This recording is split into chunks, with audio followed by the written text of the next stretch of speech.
বেকারির সবথেকে বেশি বিক্রি হওয়া কেকের মধ্যে আরও একটি কেকের রেসিপি কিন্তু তোমাদের কাছে শেয়ার করছি। আজকের কেক রেসিপির মধ্যে আমরা ডিম প্রয়োগ করব না, ডিম ছাড়া কেকটা বানিয়ে নেব। তো ডিম ছাড়া কেক বানানোর জন্য আমাদের কি কি উপকরণ লাগবে সেটা কিন্তু সবথেকে গুরুত্বপূর্ণ। আর ডিম ছাড়া কোনো কিছু বানাতে গেলে আমাদের পারফেক্ট মেজারমেন্টটা সবথেকে বেশি দরকার। তো আর কথা না বাড়িয়ে শুরু করা যাক আজকের রেসিপিটা ভালো লেগে থাকলে লাইক, কমেন্ট, শেয়ার, সাবস্ক্রাইব করে দিও। আজকের কেক বানানোর জন্য আমি এখানে প্রথমে গাজর গ্রেট করে নিচ্ছি। তো এই কেকটার জন্য আমাদের লাগবে একটা গাজর, আমি দুটো গাজর এখানে গ্রেট করে নিয়েছি। গাজরটা কিন্তু তোমরা কম বেশিও করতে পারো।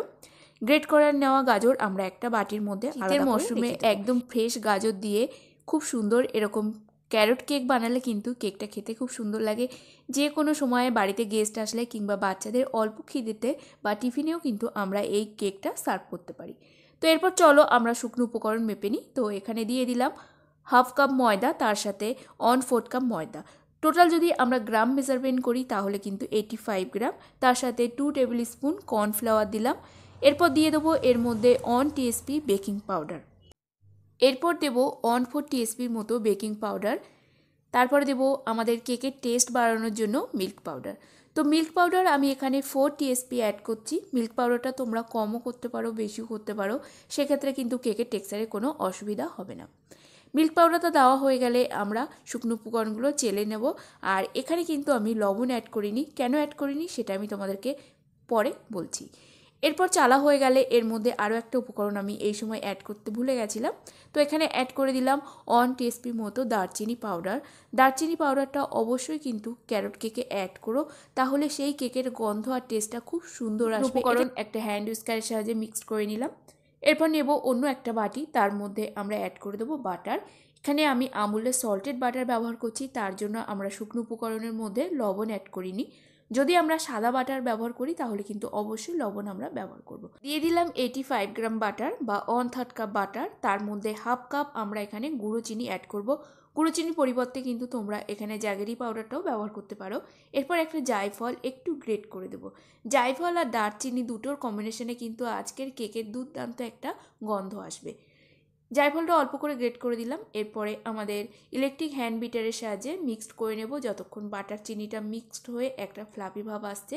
এই কাজটি কিন্তু তোমরা ইলেকট্রিক হ্যান্ড বিটার ছাড়াও করতে পারো, সেটা হ্যান্ড উইস্কার কিংবা হাতের সাহায্যেও করলেও কিন্তু একটু সময় লাগবে। আর আমাদের ইলেকট্রিক হ্যান্ড বিটারে এই কাজটা একটু তাড়াতাড়ি। এরপরে আমরা অ্যাড করব আমাদের মেন উপকরণ টক দই, যার সাহায্যে আমাদের বাটার চিনিটা আরও দ্বিগুণভাবে ফ্লাফিনেস আসবে।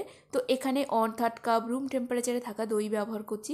দইটা কিন্তু একেবারে আমরা বাটার চিনির মিক্সনে দিয়ে দেবো না, অল্প অল্প করে দই দেবো আর ইলেকট্রিক বিটারের সাহায্যে বিট করতে থাকবো। তো দেখবে আমাদের যে বাটার চিনি টেক্সচারটা আছে সেটা কিন্তু আরও একটু ফ্লাফি ভাব হবে। আর এইটা বিট করতে আমাদের মোটামুটি 2 থেকে 3 মিনিট সময় লেগে যাবে, যতক্ষণ না ভালো করে দই, চিনি, বাটার তিনটে উপকরণ মিক্সড হচ্ছে। পর আমাদের বেঁচে যাওয়া বাকি দইটুকু দিয়ে দিলাম, দিয়ে আবারও ইলেকট্রিক বিটারের সাহায্যে আমরা এখানে বিট করে নেব। এই সময় খেয়াল করে দেখবে আমাদের ব্যাটারটা কিন্তু একদম সাদা ভাব চলে এসছে আর খুব সুন্দর একটা ফ্লাপি ভাবও চলে এসছে। তো ব্যাটার এখানে আমাদের একদম কমপ্লিট হয়ে গেছে। আর ব্যাটারটা দেখো, বাটার আর দই কিন্তু মিক্সড হওয়ার পর একটু ফ্যাট অংশটা আলাদা হয়ে গেছে, সেটা কোনো ভয়ের কিছু নেই। এরপর আমাদের গ্রেট করে রাখা গাজর আমরা আগে ময়দার মিক্সারে দিয়ে দেবো। যদি না দিই তাহলে আমাদের গাজরটা কিন্তু কেকের নিচে একদম বসে যাবে। যখন আমরা কেক ব্যাটার মোল্ডে ঢেলে বেক করব সেই সময় বেক হওয়ার পর আমাদের গাজর একদম নিচে বসে যায়। তো আমাদের যে শুকনো উপকরণগুলো ছিল তার মধ্যে যদি গাজর দিয়ে এইভাবে কোট করে নিই তাহলে আমাদের প্রতিটা বাইটে গাজর কিন্তু ঠিকঠাকভাবে মুখে আসবে আর গাজরগুলো একদম নিচে বসে যাবে না। এরপর ড্রাই অ্যান্ড লিকুইড ইনগ্রিডিয়েন্টস আমরা মিক্সড করে নেব। তো তার মধ্যে আমরা অ্যাড করব খোয়া। এখানে 50 গ্রামের মতো খোয়া গ্রেট করে দিচ্ছি। যদি তোমাদের কাছে খোয়া না থাকে তাহলে খোয়াটা তোমরা অ্যাভয়েড করো, বা ইনস্ট্যান্ট যদি খোয়া বাড়িতে বানিয়ে নিতে পারো তাহলে তো আরোই ভালো। খোয়াটা দিলে কি হয়, আমাদের কেকের কিন্তু আরও টেস্ট হয়। এই কেকটা কিন্তু তোমরা সেলিং পারপাসেও ব্যবহার করতে পারো। যে রেসিপিটা আমি তোমাদের কাছে শেয়ার করছি সেটা কিন্তু কমার্শিয়াল রেসিপি। আর এই কেকের শেলফ লাইফ হয় রুম টেম্পারেচারে মোটামুটি 5 দিন, আর যদি ফ্রিজে রাখি তাহলে 1 সপ্তাহের মতো। আজকের কেকের মধ্যে কোনো প্রকার প্রিজারভেটিভ আমরা ব্যবহার করছি না। এখানে কেকের ব্যাটারটা দেখো একটু গাঢ় হয়ে গেছে, তার জন্য এখানে 3 টেবিল চামচ রুম টেম্পারেচারে থাকা মিল্ক ব্যবহার করলাম। তারপর এখানে ব্যাটারটা রেডি করে নিলাম। আর এরপর আজকে ব্যাটারের মধ্যে আমি হাফ টিএসপি মতো ঘি অ্যাড করছি। যদি তোমরা চাও অ্যাড করতে পারো, বা এটা না অ্যাড করলেও কোনো অসুবিধা নেই। হাফ টিএসপি মতো এর মধ্যে দিয়ে দিলাম vanilla essence and half TSP milk essence দিয়ে সমস্ত উপকরণ আমি ইলেকট্রিক হ্যান্ড বিটারের সাহায্যে বিট করে নিচ্ছি, যাতে আমাদের সমস্ত উপকরণ যেন মিক্সড হয়ে যায়। তোমরা হ্যান্ড উইস্কারের সাহায্যে বিট করে নাও, কোনো অসুবিধা নেই। এই সময় কিন্তু ইলেকট্রিক হ্যান্ড বিটার চালালে আমাদের কেকের টেক্সচারে কোনো অসুবিধা হবে না। মোটামুটি একদম লো স্পিডে আমরা 30 সেকেন্ডের মতো বিট করে নিলেই আমাদের সমস্ত মিক্সচার একদম ইকুয়ালি মিক্সড হয়ে যাবে। এখানে আমাদের মিক্সার একদম রেডি হয়ে গেছে। আর মিক্সারের কনসিস্টেন্সি দেখো, খুব কিন্তু পাতলাও নয়, আবার খুব একটা গাঢ়ও নয়, ঠিক এরকম ধরনের একটা কনসিস্টেন্সি আমাদের হওয়া চাই। এখানে ব্যাটার আমাদের সম্পূর্ণ রেডি। আর বেক করার জন্য এখানে ছোট ছোট স্টিলের বাটি নিয়েছি। বাটিতে বেক করলেও কিন্তু এই কেকটা খেতে খুব সুন্দর লাগবে, কিন্তু বাটির গায়ে তোমরা আগে একটু বাটার লাগিয়ে নিও, বা এরম ধরনের কাপ কেক লাইনারও নিতে পারো, যার সাহায্যে তোমরা প্রত্যেকে ক্লিনিং র্যাপ করে সেটাকে সেল করতে পারো। বা তোমরা স্কোয়ার টিন কিংবা লোভ টিনে ঢেলেও বেক করে নিতে পারো। তোমরা তোমাদের পছন্দ মতো টিনটা সিলেক্ট করে নিও। এখানে আমি নিয়েছি 3টে কাপ কেক লাইনার। এই 3টে কাপ কেক লাইনারের মধ্যে প্রথমে অল্প অল্প করে কেক ব্যাটার দেবো। অতিরিক্ত পরিমাণে কেক ব্যাটার দেবো না, আমাদের কেকটা কিন্তু অনেকটাই রাইজিং হবে।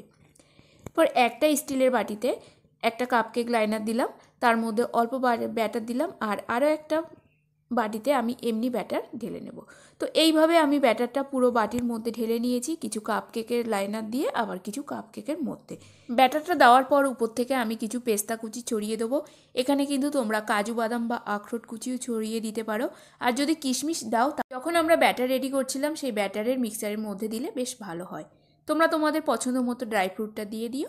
এরপর চলো আমরা কেকগুলো বেক করে নেব। কেক বেক করার জন্য আমি ব্যবহার করব ওটিজি। যদি তোমাদের কাছে ওটিজি না থাকে, তোমরা গ্যাস ওভেনে কড়াই কিংবা প্রেশার কুকার বসিয়েও তার মধ্যে বেক করে নিতে পারো। আর যখনই আমরা বেক করব তখন কিন্তু আমাদের গ্যাস ওভেনে যে কোনো পাত্র বসাই না কেন, সেটাকে আমাদের প্রিহিট করে নিতে হবে। প্রিহিট করা পাত্রের মধ্যে যদি আমরা কেক বেক করি, তাহলে কেকটা কিন্তু খুব সুন্দরভাবে ফ্লাফি হয় আর ফুলেও ওঠে। আর এখানে আমি 160 ডিগ্রি টেম্পারেচারে বেক করে নেব। আমাদের 30 মিনিট এখানে সময় লাগবে। 30 মিনিটের মধ্যে আমাদের কেকগুলো কিন্তু খুব সুন্দরভাবে রাইজও হয়ে গেছে। আর কেক ঠান্ডা হয়ে যাওয়ার পর আমি এখানে বের করে নিচ্ছি। আজকের যে ক্যারট কেকের রেসিপিটা তোমাদের কাছে শেয়ার করলাম, সেটা কেমন লাগলো বন্ধুরা অবশ্যই কমেন্ট করে জানিও। আর রেসিপিটা তোমরা বাড়িতে অতি অবশ্যই ট্রাই করো। আর কে কে আমার এই রেসিপিটা ট্রাই করেছো আর কেকের টেক্সচারটাও কেমন এসছে সেটা কিন্তু কমেন্ট করে জানিও। অনেক সময় কি হয়, আমি যেভাবে দেখাচ্ছি সেইভাবে তোমরা ঠিক ফলো করছো, কিন্তু কেকটা ঠিকঠাকভাবে হচ্ছে না। হয়তো কি হয়, আমাদের উপকরণ একটু কম বেশি হলে কিন্তু এগলেস কেকের ক্ষেত্রে অনেকটাই সমস্যা হয়। কেক ঠিকঠাকভাবে রাইস হয় না, আবার রাইস হলেও বসে যায়। এটা কিন্তু এগলেস কেকের ক্ষেত্রে একটা ভীষণ সমস্যা।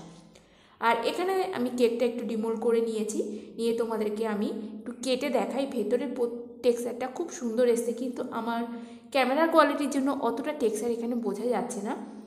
আর প্রতিটা গাজর দেখো এখানে কিন্তু একদম নিচে বসে যায়নি। যখনই আমরা গাজর অ্যাড করব, শুকনো উপকরণের সাথে ভালো করে ডাস্টিংটা করে নেব।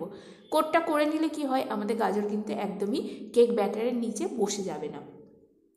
তো আজকের মতো ভিডিওটি এখানে শেষ করছি। দেখা হবে নতুন একটা পর্বে। ততক্ষণ সবাই ভালো থাকবে, সুস্থ থাকবে।